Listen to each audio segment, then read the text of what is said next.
Here's what I'm going to need you to do. You ready? Sometimes when I go to turn on the saws and stuff, I'm going to need you to mute this microphone. It's this button right here. And then it'll be muted so that they don't hear the saws, okay? Okay. You think you can handle it? I think so. Clicking on the little speaker right there? Mm-hmm. Okay. I just have to click on it with the What? right one. What's that? Just click on it with the right one. The normal button, yeah. The normal click. Okay. All right. Okay. Well, we're working on right now.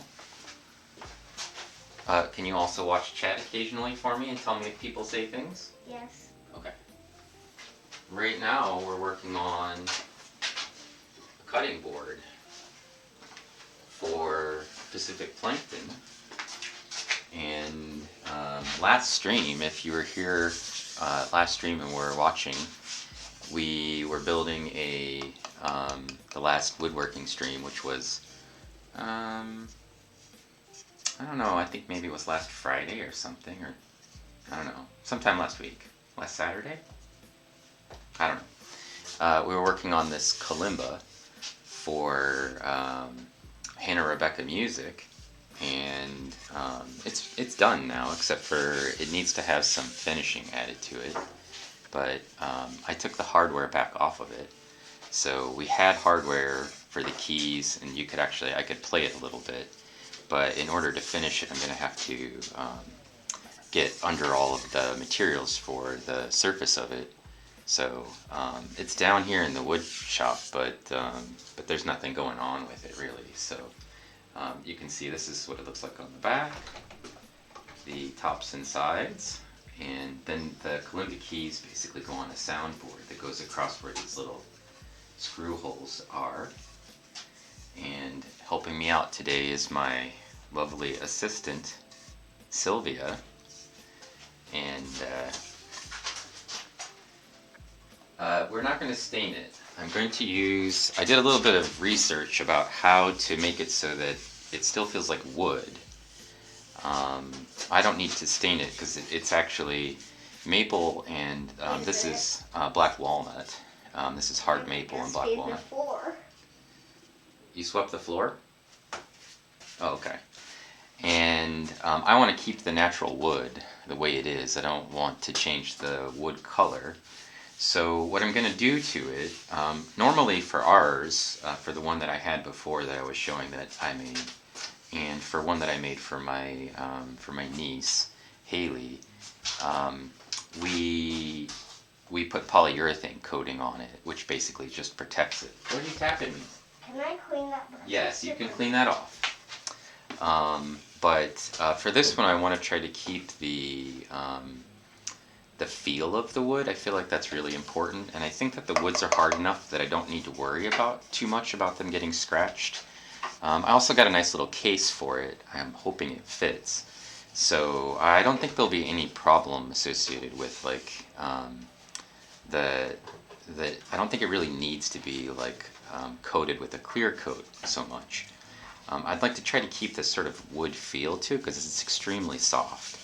And so what I'm going to do is I'm going to finish it with almond oil with vitamin E, which is basically stable, and it will darken the light colored woods so that they'll look like sort of more like their finished color, but it won't actually give it that sort of plastic-y sort of coating over the top. So I did a little bit of research, and people have either used for non-clear coated kalimbas, they have used shea butter and almond oil are the two. I think the cat's trying to get in. They've used those as the two primary ways that they've something over it without actually clear coating it, and that keeps it from actually changing the sound very much as well. I don't think the sound problem will be a big issue because most of the sound with the kalimba is actually made by the sounding board and the keys, and very little of it's actually made from the box itself. The box is sort of like a resonator, and so it just sort of adds a lot of resonance to the actual notes that are played. So this is the kalimba box, and it basically looks like it did before, except for I just hadn't glued it together yet. So I glued it together. I drilled some holes for, this is sort of for a wah-wah effect. You can play with your pinkies. And then the holes were already in it last time, but I glued all of the box together and then drilled some holes for the sounding board, which just screws in here. I clean. I looked at walnut oil. Actually looked at all of the options, Sam, for it, and I read I did a little bit of research just trying to figure out like what people have used, and they didn't recommend walnut oil. There was a whole list of things I thought of, and people suggested to me that in my Discord, or that my wife had suggested, like linseed oil, and none of those actually were recommended. So I'm not sure why. I'm assuming it just has something to do with the way that the wood is handled and the frequency for which that sort of stuff would decay. So I'm not totally sure, but those are what I decided on. So for today's project that I'm working on, it's going to probably take more than one day because I've got to glue elements of it together. The plan is to basically make a cutting board out of 4 wood types. So this is a really, really heavy block of wood. This is actually, I think, Makakaba, which is, careful Sylvia, you might unplug stuff if you're too close to that. It's a Makakaba, which is basically a tropical wood. You can see from, if I hold it up closer, you can see it has sort of a really nice grain texture to it. And it's sort of that color is pretty authentic that you're seeing right there. It's kind of like a slightly reddish brown. And then it's going to be paired together most frequently with this bright orange wood, which is Paduke. This is really pretty but super lightweight, and for a cutting board I wouldn't normally use a wood like this because it probably scratch pretty easy, but it will be nested in together with the Makakaba, which will protect it, because I'm just going to use little pieces of this, so it's unlikely to get too banged up. And then around the outside, the frame of the cutting board will be this, which is Jatoba, and this is also sometimes called Brazilian cherry. It's actually some of the densest and hardest wood you can have. Very pretty. Also very pretty.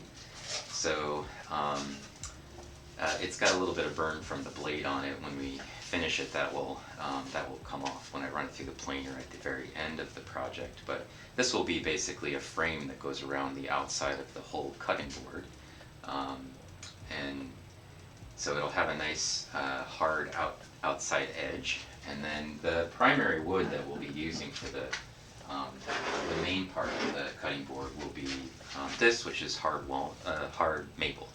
So it's a bright, flashy wood, but I think it pairs really nicely together with the Jatoba and then also with the Paduke and Makakaba. What is it? Why is there a piece? Why is there a like a picture of a diatom on a piece of wood?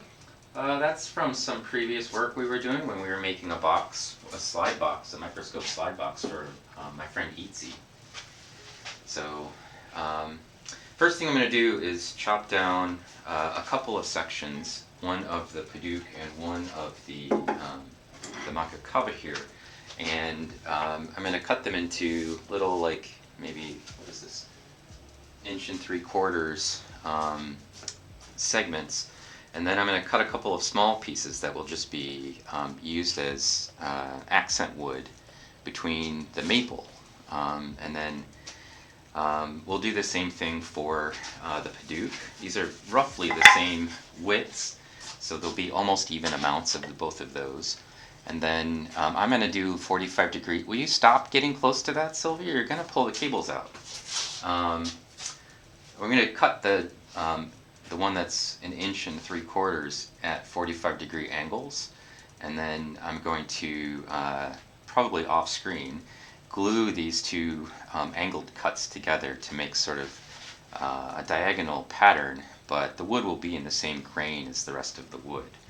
And then we'll cut the maple down, and we'll cut down the jatoba. That's probably all things that I can do today. And then these two have to be glued together for the angled cuts. And I'm gonna have to do each one of those one at a time and sort of build a comprehensive, basically, block of wood from that. And then I'm gonna trim off those edges and cut it down into little smaller sort of 1/2 centimeter blocks, and then those will also be sort of accent woods. And the design for that's on the Discord if you go into the art and photography section, where it'll sort of be a mix of symmetrical patterns and some asymmetry, with some of the boards being a little bit wider and skinnier. And then I'm just going to package them all together, glue them together, and put the jatoba frame around the outside edge, run it through the planer, and then there'll be some routering and sanding and stuff like that that needs to happen. But basically, I think for today the plan is just to cut down the angled wood and to cut most of the boards into the pieces that they will be in, so that I can start gluing some of them together once I get the angled pieces glued together. And I think that will be probably an off-camera part of the project, because waiting for glue to dry takes quite a while. I'll have to clamp it, and then it'll sit clamped for probably a 1/2 hour for each one of those pieces. So it'll just be something that I do in stages until I have the whole thing basically together. So that's the plan, and I'm going to start cutting here. So you got your headphones on. Can you hit the button for the vacuum cleaner, and I will mute the microphone, and there'll just be some music here in the background. Smell-o-vision might be nice. It'll probably smell really.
Now I will dust out the pieces you just shaved.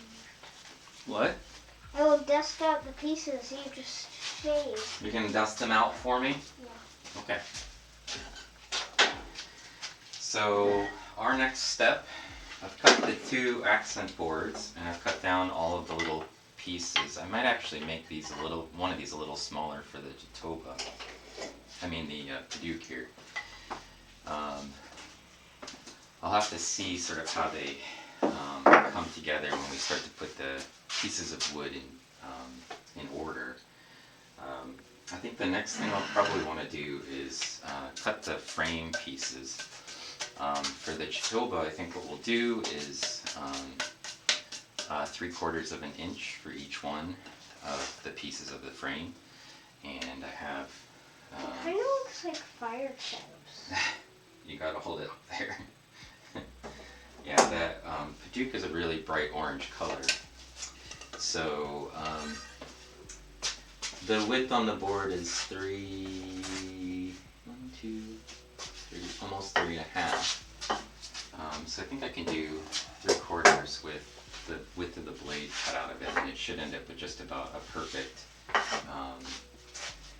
total fit. I might make it just a little skinnier than 3/4, just in case, so that I don't have to worry about one of the edges being a little skinnier than the other ones. So that's the actual color for Paduke, yeah. So the bright orange color that you see, this is actually the color, the natural color of the wood. It's not dyed at all. That's its actual wood color. I bought a huge chunk of Paduke, like 2 years ago, and I use it for accent for things. Cat's trying to get in. I use it for an accent wood for a lot of different projects that I've had. So I've made a bunch of cutting boards and done some other things where basically I wanted just to have a little bit of really bright color on there. And so that's the natural bright orange for Paduke. That really looks like chips of fire. It looks like what? Like little bits of fire. Little bits of fire? Mm-hmm. Like the color.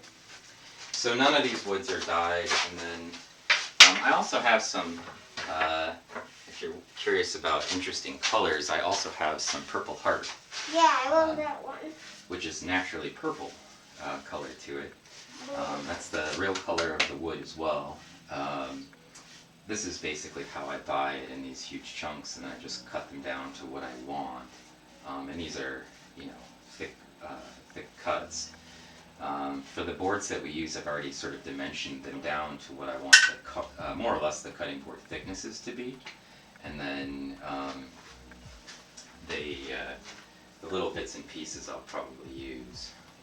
So yeah, nothing is stained, and for a cutting board, you probably don't want to have stained wood. Can I put this in there? Yes. You want to have natural woods, and then for a cutting board, there's certain woods that you don't want to use. Maple's a good choice for wood. It's very dense, and so it's hard for food particles to get into it, and also it's also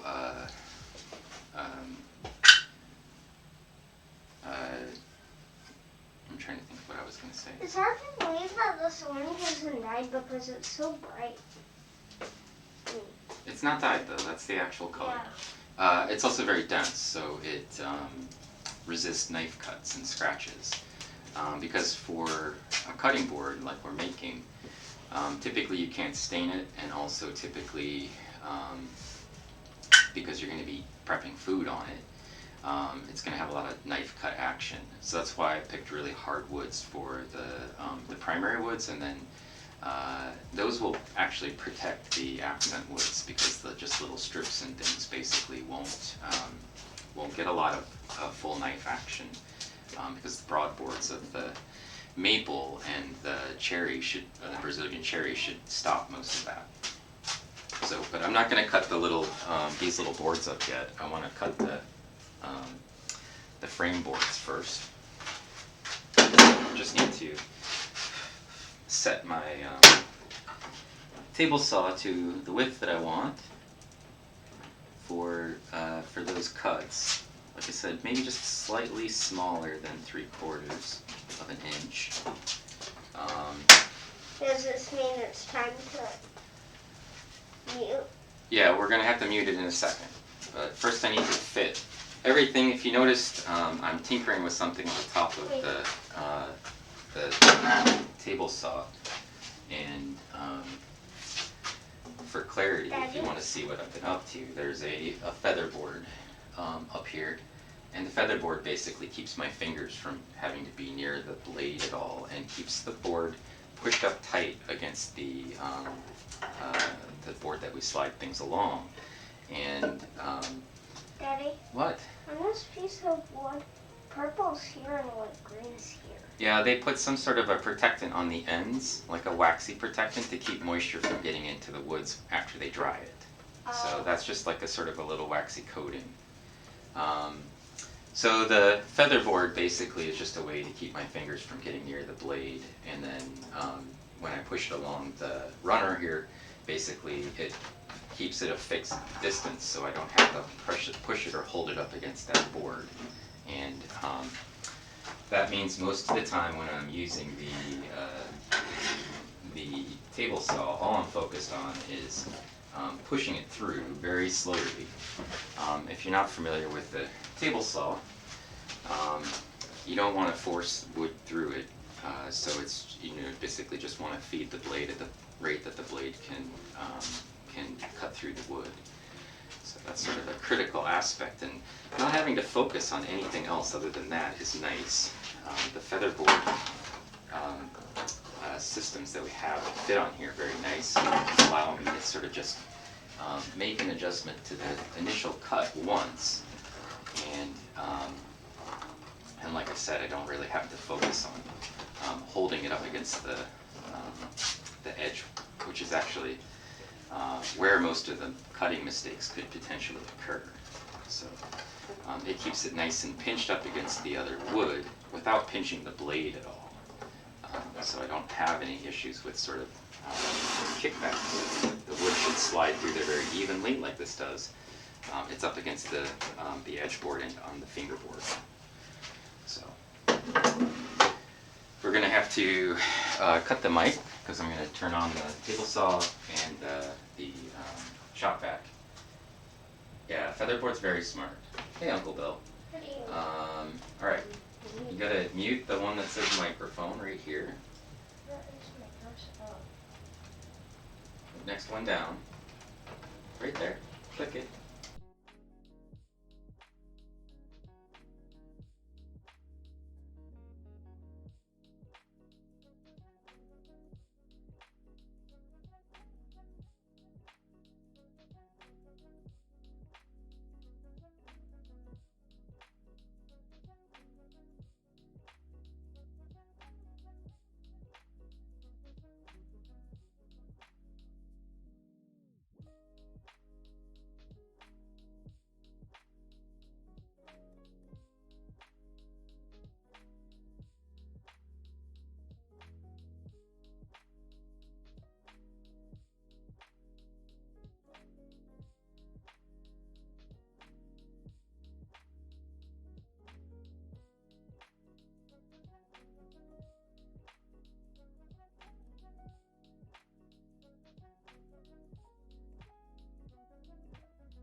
Alright, so now all of the edge boards have been cut. It turned out that it was a pretty good decision to make it just a little bit skinnier because it was very close on the last cut, and I just had to shave off like less than 1/8 of an inch, less than the width of the blade.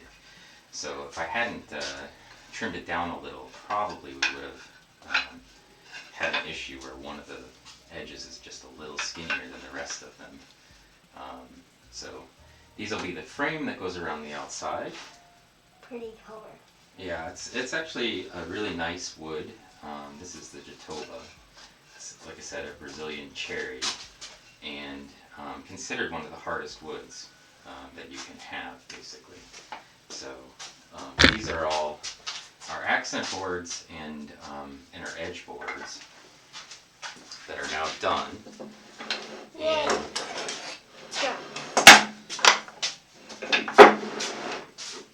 they're slightly longer. The Jatoba is slightly longer than the other boards because it's going to be a frame that goes around the outside. So 2 of the boards will have to be cut down a little bit. I'm still trying to decide if I wanted to have it T into or L into the end board to butt into it. In the way of me. This thing? Yeah. Or if I want to do 45-degree cuts and have them mitered perfectly to join. Sometimes they just don't work out perfectly when you do that. So I'm a little bit more in favor right now of just having it butt into it with the perfect L. It's going to be routed down. It won't be very wide anyway, so I feel like maybe the L is probably the safer decision for that. And so as a result, the 2 end boards will just basically butt into a cap, basically. So those will be fine. And for the maple that's here, I actually have a couple of boards of maple, and these need to be cut down to some random sizes that are a little bit smaller than they are. It's not really important, except for sort of conceptual purposes, how the thicknesses are. I just want them to kind of be random sizes. So, so some could be pretty skinny. I probably don't want any of them to be in the half of an inch range. They probably all should be at least a couple of inches wide, or an inch wide. And then there's one other thing that's a concern, which is when I was cutting these boards, I didn't realize that there's a little knot in this one. So probably what I'll do is set it up so that it cuts right through the knot, and then I'll use that as one of the wider boards, and this is one of the other wide boards, and then maybe I'll just cut the smaller maple piece down into a couple of sort of random width sizes for it. I brushed it into a heart. For my planer, which is what the camera over here is sitting on, the maximum width of the cutting board can only be 13 inches because that's as big as my planer will take a feed through. And then the length can be whatever. So I've already cut these to be about 18 inches, and then with the caps they'll be almost 20 inches long for the whole board, and then it'll have a routed edge. So it won't be quite 20 inches, but kind of close, fairly close. Can you show them when I brush the wood shavings into? Yes, I can. Hang on. You want to show them what the wood shavings got brushed into? Sylvia has been cleaning up the wood chips over here on the far side and made a little heart out of it for you. So, okay, so I'm gonna probably have to mute it again and go through the shop vac one more time as we cut down the main pieces of wood. The hearts are being destroyed? I'm sure hearts are being destroyed everywhere. I'm sure that's a problem all over the place.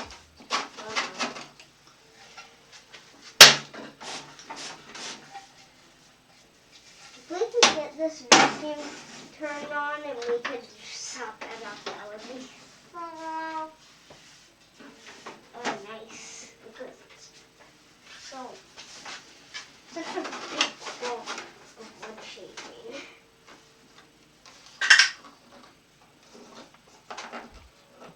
Alright, let's see if I can cut this in such a way that I just barely capture that edge of the knot. It'll be close to the edge of it right now. Probably okay if I need to trim it down a little bit farther, better than losing a bit of the width of the wood.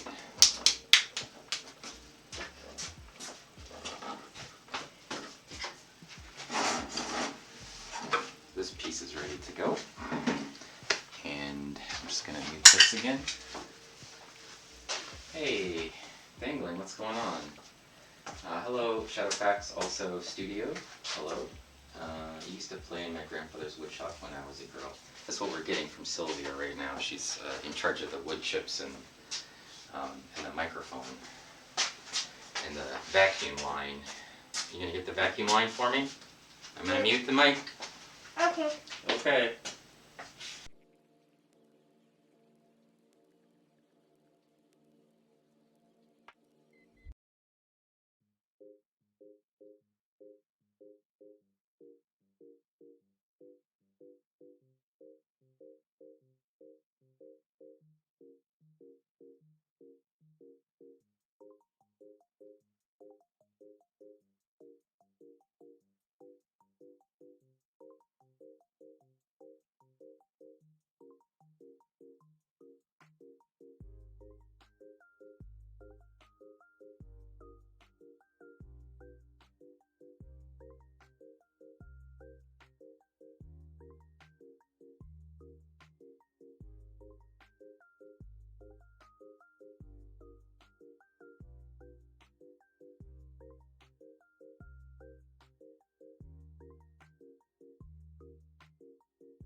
There we go. They can hear us now? I Okay, think so. good. All right. So, I think I these take are all of the everything off? major cuts that we'll make. Can I take everything off? Can you do what? Take everything off? Take everything off. Like the headphones, my goggles, and my mask? Yeah. Okay. I got some clean of this dust. I didn't know that maple was that light. Maple is a very bright wood. Very hard, very light colored wood. Why did it have like black on the sides? Or brown? That's a little bit of a burn mark from the table saw.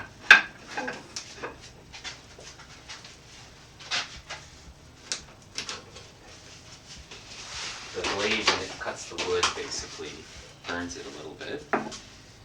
Does that happen with all? Or just the maple? Well, it happens because the blade's kind of old, and the older the blade gets, the harder it is for it to cut through wood. So, this is starting to shape up a little bit. So this is kind of like the design.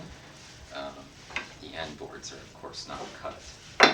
So, and then we have the sort of chevroned part. But that's the woods sort of together, and then a chevron part will kind of go in the middle here somewhere. So I'll have to probably do another cut when I want to make sure that it's right in the middle, or kind of close to being right in the middle. So I might need to do one more cut where I kind of shape one of these, and then they're too wide right now, so I'll probably do a little bit of trimming. But the first set of cuts for those are basically sorted out, and then all of that is going to have to happen after I get the sort of chevron pieces in the middle glued together. So that's the last step I wanted to do today, and then there's a whole bunch of gluing that's got to happen. So I don't want to have a stream where we just sit and watch glue dry for 20 minutes after I glue each one of the pieces that's boring. together. That sounds boring, doesn't it? Yes, very boring. Yeah. No one wants to watch that. Maybe if that was just one tea break, it'd be a thing, but I have to do them kind of one at a time because they're weird little pieces. So, And but this is like all the wood we did today mixed together. yeah, the colors look nice together, don't they? Yeah. Yeah. All right. Can you read chat for me a little bit? Sure. And we're done with the table saw, but I'm going to do some miter saw work. And so I'm going to probably prop this up somewhere over here so you can kind of see what I'm doing with the miter saw. My plan is Studio Court says that they varnished a lot of stuff. oh yeah? I don't think I've ever varnished anything actually. I like varnished things. You know, Mommy's the person who does all the finishing for all of my stuff, so if I paint something or I build something, like I've built a bunch of bird houses and bat houses and whatever, Oh my gosh. Mommy usually does all of that finishing work. What is it? The face. No diatoms today. Well, I've got this little diatom right here. But Funny face. no. And for whatever reason, Sylvia didn't say anything about drawing today, so we skipped the drawing stream. And we're going to do a little bit of woodworking stream. So, for the next phase, I can actually move this camera What up about to... drawing stream tomorrow? What about one? So you can kind of see what's going on. And I don't know if I can move the laptop so that I can see what people are saying, but the next phase is basically I'm going to use a 45-degree cut. I've got a jig set up with a fixed position. So the idea for this is I have these two pieces of wood that are the same thickness, the same width, I mean, and the thicknesses will be sorted out when we glue everything together and run it through the planer. Be very careful stepping over that camera wire, Sylvia. And so what's going to happen is I'll make a cut on one of these with this piece at a 45-degree angle, and then I'll just slide it up and do another cut, and slide it up and do another cut, and slide it up and do another cut. And all of the cuts, I want them to be the same length. So that's what this little piece of wood is here for. It stops it, so I can just push it along the guide until it hits the stop, chop, and then push it till it stops, chop. And so all of my pieces should have exactly the same cut on them. And then what will be produced is I will glue them together, alternating. So this one, then this one, then this one, then this one, with alternating 45-degree cuts on them. And then to cut them down into the sort of chevron shapes, what I'm going to do is shave one edge off to make them about a half of an inch thick, and then we'll flip them over and glue those two pieces together so they make sort of a chevron shape, and the edges will probably be trimmed off as accent pieces for the main board. So that's the plan. piece of wood that you cut just poked me. You got poked by the wood? Yeah. Oh, do you know I went through this whole process of cutting that kalimba stuff out. I didn't get any splinters except for when I went to pick up the wood and move it to the other side of the room. I got it in my finger when I first started. Before I started, actually. Alright, so really I just need to start by chopping this a little bit. For Sylvia, you probably want to put your headphones on. I'm going upstairs. Oh, you're done? Yeah. Okay, good. So you can take your stuff upstairs with you, and I'm gonna do some chopping, and I'll probably mute the mic so that people don't have to hear the miter saw cut. And Can I stream tomorrow? that's up to you and Mommy and whatever else we plan. Okay? Don't try to catch me on camera telling you yes. So this is the plan for now. We'll do a quick You set of guys are all these. my friends. Bye. Great. Thanks for your help, Sylvia. I'm welcome. Thank you. Hey, Wednesday. Figure out where my somewhere I have my mask.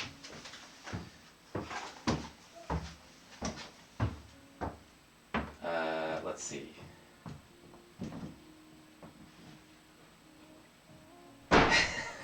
Clips just the yes part, yeah. It's fine with me if she streams tomorrow. It's I have no idea what Mom expects her to do though. So that's a different. Trying to convince Mommy she can do it. All right.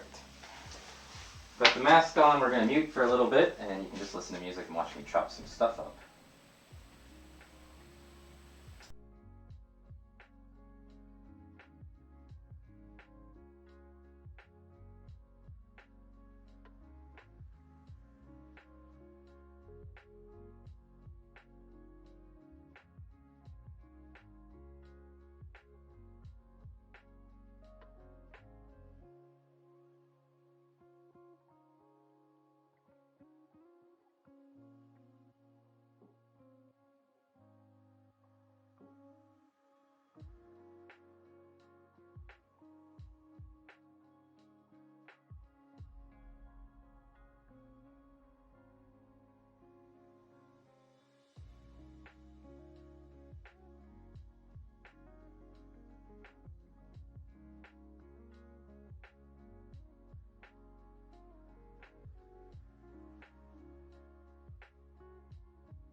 that last piece got chunked a little bit, which is why I don't put my fingers near the blade. Okay. So our plan now basically is just to take those pieces. I think you can kind of see what I'm doing. So they'll be alternating in the actual design. I gotta glue each one of these together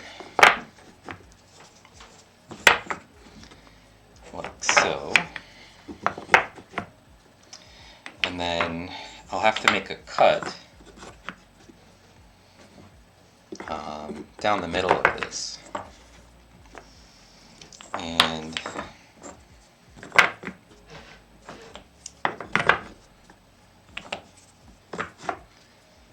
split them eventually. Sure, why did this go to sleep? My droid cam fell asleep.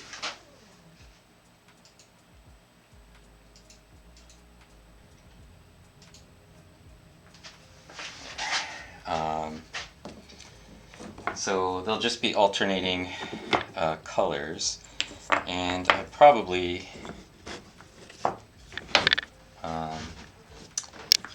in the final piece, as I said, I'll cut these down probably to half this size, and then shave off the edges of them a little. But it'll require me to glue them in this sort of alternations.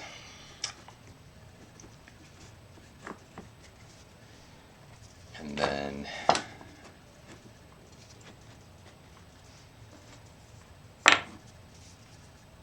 of course we're going to have it be a little bit longer than it needs to be. Now my droid cam just keeps falling asleep. Not sure why. But looks like it's frozen here is why. It's sort of locked up. But the it's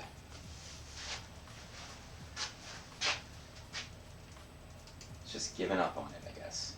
Well, that's okay. That's essentially where we are. So at this point, there's just some gluing that needs to happen, followed by a whole lot of gluing, and then once everything is glued together, there'll be a couple more cuts, and then some more gluing. So we're basically there. And then I've got to size things a little bit. So there was always going to be some extra pieces here as well. So, yeah, that's my ventriloquism skills on top of everything else. Okay, so that's basically where the piece is anyway. So I can pop this up here.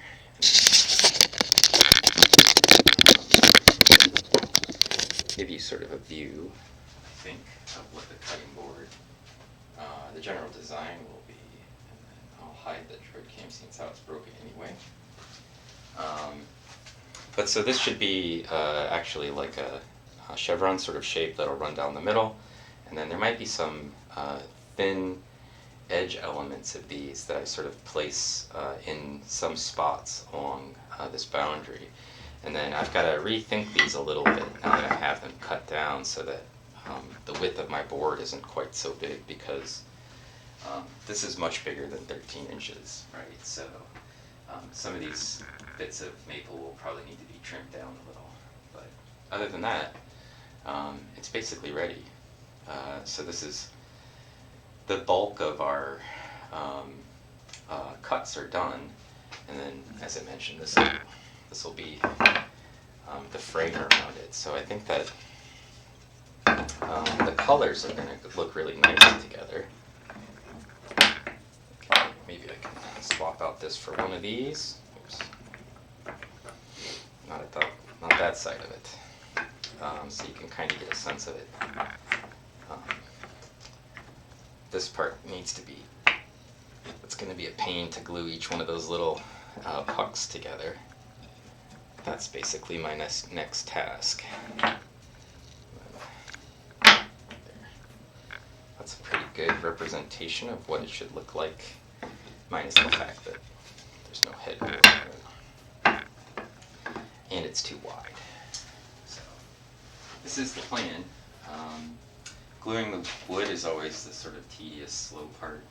You have to glue it and clamp it and then wait for it to dry, and then glue it, clamp it, wait for it to dry. So I'll probably do this part and then resize them a little bit, and then come up with a plan for the widths perfectly. And I need to cut these end boards off as well to the right widths. There's a whole bunch of gluing and then run it through the planer.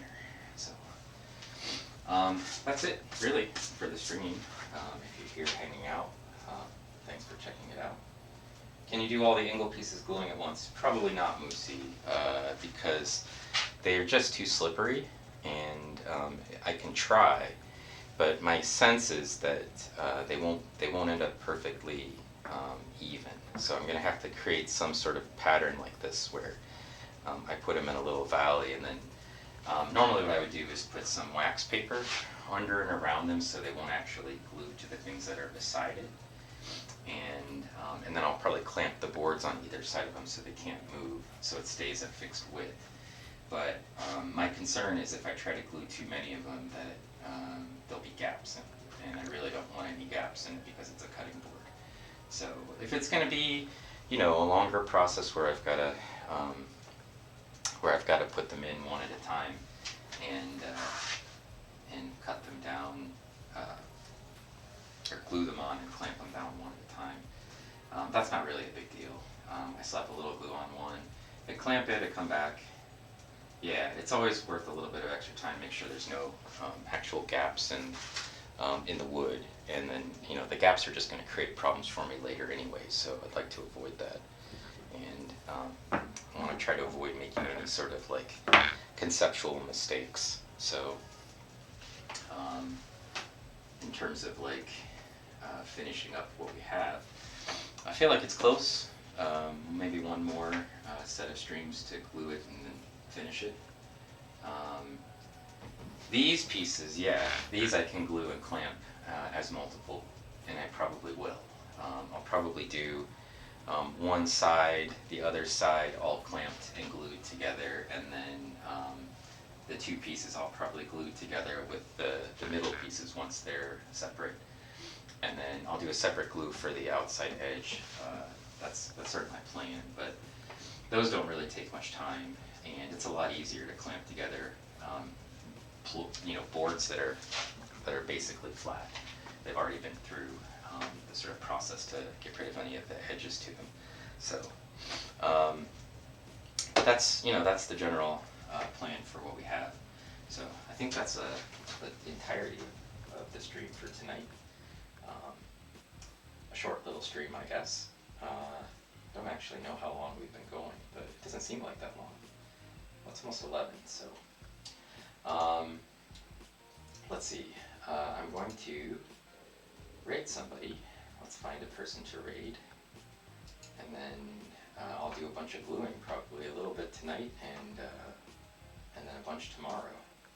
So probably I'll come back for one before the final project, and we can just do a little raid over to, let's see, we're in artsy stuff, and Rhino Lion's on. Why don't we give Rhino Lion a little raid?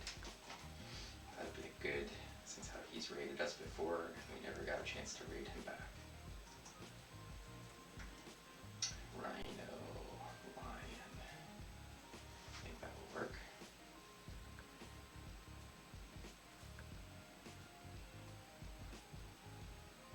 Yeah, okay. So thanks everyone. Thanks for checking out what I've been working on with this stream. It's a cutting board. Ultimately, it's going to be sent off to Pacific Plankton, so we've had some conversation about what she wants and how long, what color, what woods. And so she's been kind of involved with the actual design process a little bit. And thanks for hanging out. It's been fun.